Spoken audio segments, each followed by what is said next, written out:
네. 너무 이 세금은 우리한테 직접적으로 와닿는 부분이기 때문에 설명을 안 드릴 수가 없습니다. 그리고 궁금해 하시는 분들도 워낙 많아요. 또 원체 많이 변경이 되어 왔기 때문에 진짜 막 헷갈릴 정도로 그냥 전문가들도 다 헷갈릴 정도로 변경이 되어 왔습니다. 그러니까 일반 우리가 그냥 이 생활을 하시는 분들은 이거를 알기가 힘들다는 거죠. 그래도 한 번쯤은 자기가 해당되시는 분들이 굉장히 많을 거예요. 왜냐하면 1가구 1주택, 1세대 1주택, 그러니까 1주택만 갖고 계시는 분들이 어마어마하게 많다는 겁니다. 그러면 내가 또 갈아타야 되는데 갈아타고 싶다 뭐 이래서 일시적 2주택 혜택도 받아보고 싶고 그래서 비과세 혜택을 받아야 되는데 자칫 잘못해서 순서를 엉키게 팔아버리면 비과세 혜택을 못 받는 경우도 많이 생깁니다. 특히나 이번 올해 2021년 들으면서 세법이 변경이 되면서 그 부분이 더욱 까다로워졌는데요. 자, 그래서 정확하게 알고 계셔야지 우리가 절세를 꼭 할 수 있다. 탈세가 아닙니다. 절세입니다. 그죠? 세금은 적당히 아끼라고 있는 겁니다.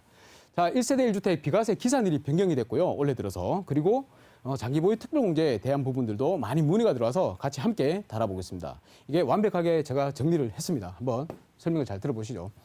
1세대 1주택자가 비과세 혜택을 받으려면 다들 아시죠? 1세대가 1주택을 2년 이상 보유하면 됐었습니다. 보유하면 됐고 자, 그런데 여기에 무조건 다 비과세나 그건 아닙니다. 양도가액이 9억 이하가 비과세고요. 세금을 안 내는 거고 9억을 초과하게 되면 초과하는 부분에 대해서는 비과세를 냅니다. 과세가 됩니다.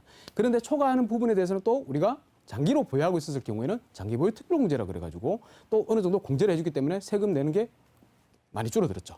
자, 그런데 2017년 8월 3일 그러니까 파리 대책이었죠. 파리 대책 이후에 이제 조정 대상 지역에 주택을 취득하시는 분들은 그 주택이 1세대 1주택이다 하더라도 여기에서 보유 기간 중에 거주를 2년을 해야지 비과세 혜택을 받을 수가 있는 것으로 변경이 되었습니다.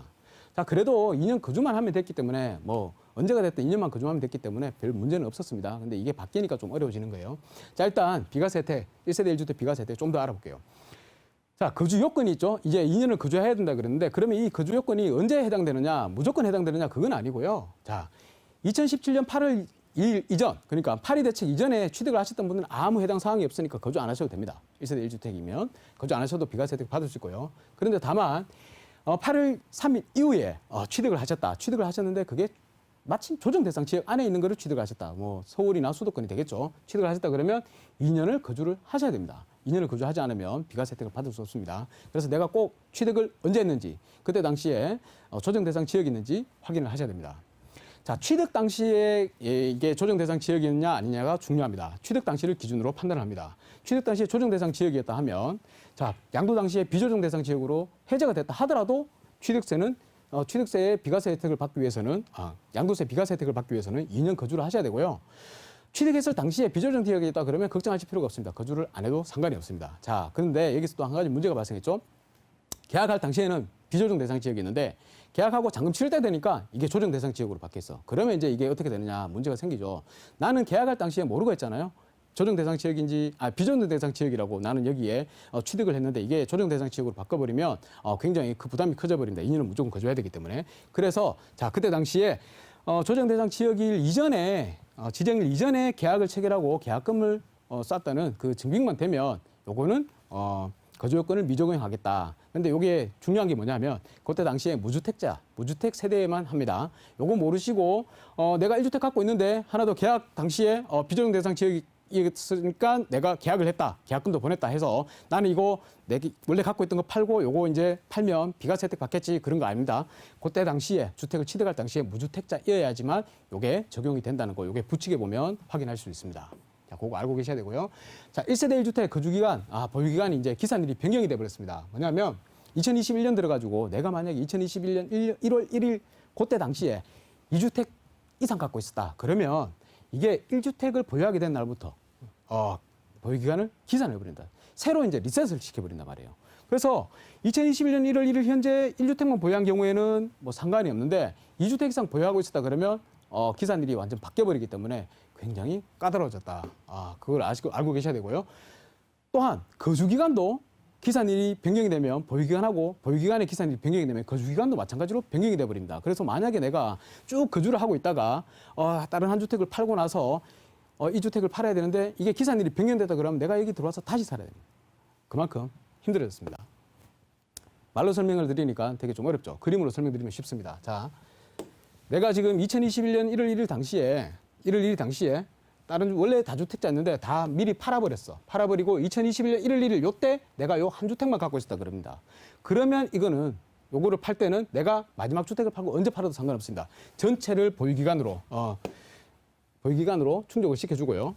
그런데 내가 만약에 2021년 1월 1일 당시에 다른 거 다 처분했는데 마지막에 두 주택이 남아있었던 거예요. 두 주택이 남아있었다. A, B, C 두 개가 남아있었다. 이러면 마지막 주택, B주택을 그 전 주택을 팔고 나서 보유기간이 다시 리셋이 돼버립니다. 리셋. 다시 시작해버리는 거예요. 그러면 여기서부터 다시 2년을 보유하고 또 거주도 같이 해야지 얘를 C주택을 비과세 혜택을 받을 수 있다는 겁니다. 굉장히 골치가 아파졌죠. 자, 그렇습니다. 여하튼 많이 머리가 아파졌는데 여러 가지 내용들이 있습니다. 이 내용들이 있는데 제가 정리를 했는 거고요. 하나하나 찬찬히 살펴보시면 지난 강의 자료도 있기 때문에 여러분들 그걸 참고하시면 비과세를 어떻게 받을 수 있는지 다 아시게 될 겁니다. 그래서 요거는 오늘 시간에 넘어가도록 하겠습니다. 자, 그것보다 중요한 게 이제 한 가지 더 말씀드리려고 그래요. 자, 양도세, 1세대 1주택 양도세 비과세는 소득세법 시행령 154조에 보면 그게 규정이 돼가지고 이제 다 그 내용들을 기준으로 이제 판단을 하게 되는데요. 우리가 장기보유 특별공제라는 게 또 있어요. 내가 만약에 비과세 혜택을 받지 못하더라도 장기로 내가 이 주택을 보유하고 있었다 그러면 1세대 1주택자한테는 장기보유 특별공제를 굉장히 많이 해줬습니다. 그게 뭐냐면 소득세법 제95조에 규정이 되어 있는데요. 최소한 이 요건은 이렇습니다. 3년 이상 보유해야 된다. 주택이니까 주택을 3년 이상 보유를 하고 있으면 거주가 아닙니다. 보유만 하고 있으면 장기보유 특별공제를 준다. 그래서 거주기간 요건하고는 아무 상관이 없는 거예요. 자, 장기보유 특별공제는 양도 차익에다가 장기보유 특별공제율만큼 곱해가지고 공제를 해준다는 건데 보유기간 산정은 얘는 기산일이 리셋되는 거하고 전혀 상관이 없습니다. 내가 처음 취득했을 때부터 양도 때까지 그 보유기간을 다 쳐준다는 겁니다. 산정 방법은 1세대 1주택일 경우에는 2년 이상 거주를 했느냐 안 했느냐에 따라서 공제율이 다르고요. 자, 그 외에도 마찬가지로 그 외에는 내가 뭐 다주택자다 그러면 다주택자들도 장기보유 특별공제를 받을 수 있습니다. 장기로 보유하셨다 그러면 자, 보유기간에다가 연 2%씩 해서 잘못됐네요. 연 2%씩 해가지고 자, 최대 10년 30%까지 공제 혜택을 받을 수가 있습니다. 자, 이거 조금 더 설명을 드리겠습니다. 자, 보유기간 중에 거주기간이 2년 이상인 주택은 기간별로 4% 그러니까 보유, 거주 따로따로 구분을 해서 4%씩 최대 40%까지 10년 동안 40%까지 받을 수가 있고요. 요거는 비과세를 내가 만약에 비과세 요건 충족 여부가 뭐가 합니다. 비과세 혜택을 못 받는다 하더라도 그냥 보유했는 기간 동안 취득일부터 양도일까지 보유기간 동안 다 적용을 시켜서 혜택을 받을 수 있다는 겁니다.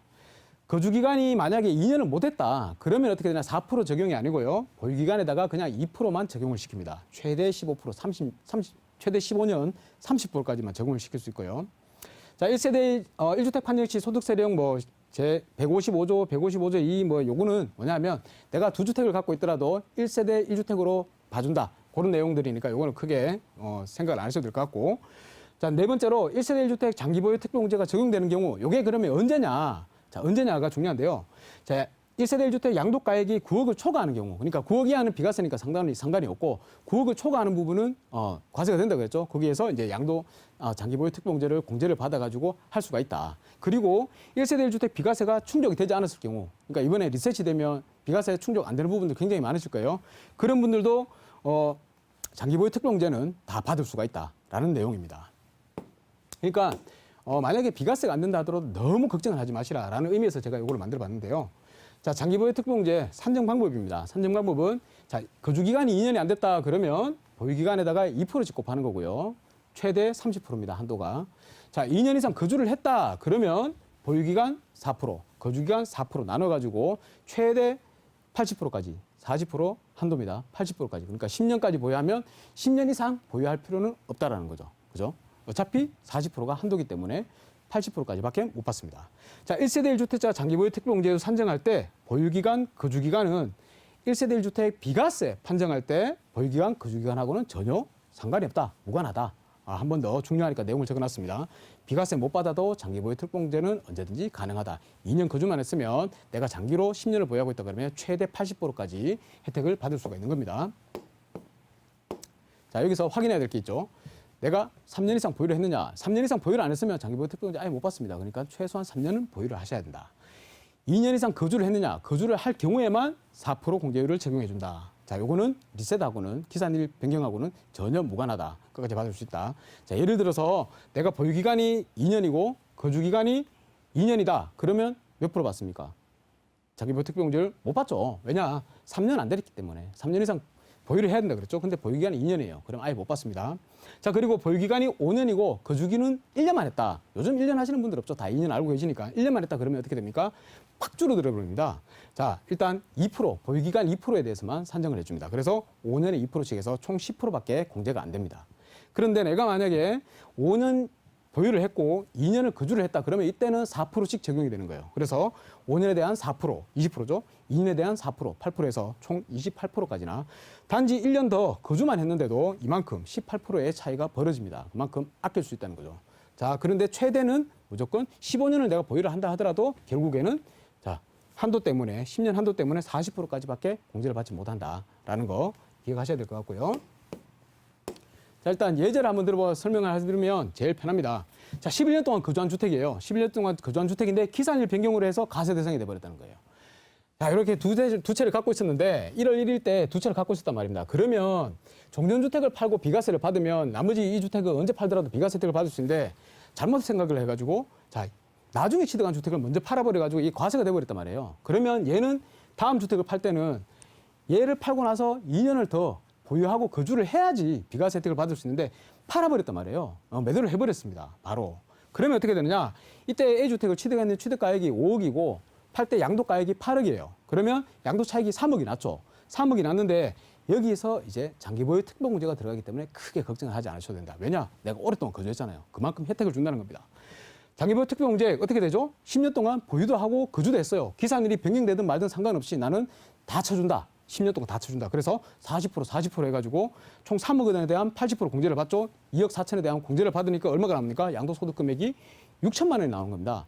6천만 원, 과세표준 6천만 원이죠. 6천만 원이 되면 과세표준 6천만 원에 대한 과세표준 금액 세율이 얼마죠? 24%. 거기다가 552만 원 빼주면 약 918만 원 정도가 나온다. 1,000만 원 안 되게 나온다. 라는 겁니다. 비과세 혜택을 못 받았더라도 장기 보유를 하고 계셨으면 크게 장기 거주까지 했으면 크게 걱정하실 필요 없다.